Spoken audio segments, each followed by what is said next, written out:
സ്വാഗതം. ഈ പ്രാചീന കാവ്യത്തിന്റെ അതിശയകരമായ വൈകാരിക യാത്രയിലേക്ക് നമുക്കൊന്ന് കടക്കാം. തയ്യാറല്ലേ? വലിയ നിരാശയും നീതിക്കായുള്ള ദാഹവും ഒന്നിച്ചാൽ എന്ത് സംഭവിക്കും?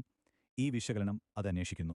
തുടക്കത്തിൽ തന്നെ വല്ലാത്തൊരു പ്രതിസന്ധിയിൽ ഒരാൾ തന്റെ ഏക ആശ്രയമായ അഭയശിലയോട് നിലവിളിക്കുകയാണ്. ദൈവം മിണ്ടിയില്ലെങ്കിൽ പാതാളത്തിൽ വീഴുമെന്ന ഭയം. ചിന്തിച്ചു നോക്കൂ, അതെത്ര വലിയ നിസ്സഹായതയാണ്. ശ്രീകോവിലിലേക്ക് കൈകൾ നീട്ടിയുള്ള ആ വിലാപം ആ വ്യക്തിയുടെ ഉള്ളിലെ തീവ്രമായ തകർച്ചയാണ് കാണിക്കുന്നത്. പുറമെ വലിയ സൗഹൃദം, പക്ഷെ ഉള്ളിലോ കൊടും കാപട്യം. എന്തൊരു വൈരുദ്ധ്യമല്ലേ! ഇനി കവിത മാറുകയാണ്. ചെയ്ത തെറ്റുകൾക്ക് കൃത്യമായ ശിക്ഷ നൽകണമെന്ന് ശക്തമായ ആവശ്യമാണിനി. വെറും ഭയത്തിൽ നിന്നു മാറി അവർക്ക് തക്കതായ പ്രതിഫലം കൊടുക്കണമെന്ന കടുത്ത ആവശ്യമാണിത്.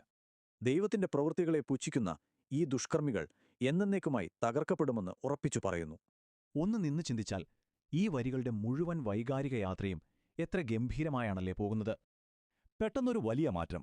പഴയ നിരാശയെല്ലാം എന്നോട്ടോ പോയി. തികച്ചും അപ്രതീക്ഷിതമായൊരു ആവേശം. നേരത്തെയുള്ള ആ ഭയം ഓർമ്മയില്ലേ? അതിനു പകരം ഇപ്പോൾ ശക്തിയുടെയും പരിചയുടെയും പുതിയ ധൈര്യം വന്നു. ആ വ്യക്തി ആകെ മാറി. ഹൃദയം സന്തോഷം കൊണ്ട് നിറഞ്ഞ് അതൊരു വലിയ കൃതജ്ഞതാ ഗാനമായി മാറുകയാണ്. ഇനിയാണ് രസം. ശ്രദ്ധ വെറുമൊരു വ്യക്തിയിൽ നിന്ന് സ്വന്തം ജനത്തിലേക്ക്, അതായത് സമൂഹത്തിലേക്ക് മാറുകയാണ്. സമൂഹത്തെ മുഴുവൻ കാത്തുരക്ഷിക്കുന്ന ഒരു ഇടയന്റെ സ്നേഹം നിറഞ്ഞ ചിത്രം നൽകിയാണ് ഈ രചന അവസാനിക്കുന്നത്. ഒറ്റപ്പെടലിൽ നിന്നും കൂട്ടായ സുരക്ഷിതത്വത്തിലേക്ക് ഈ മാറ്റം ശരിക്കും കൃത്യമായൊരു ഘടനാപരമായ പരിണാമം തന്നെയാണ് കാണിക്കുന്നത്. നിരാശയിൽ നിന്ന് കൂട്ടായ പ്രതീക്ഷയിലേക്കുള്ള ഈ പ്രാചീന യാത്ര നമ്മുടെ ഇന്നത്തെ പോരാട്ടങ്ങളോട് എത്രത്തോളം ചേർന്നു നിൽക്കുന്നുണ്ട്, അല്ലേ?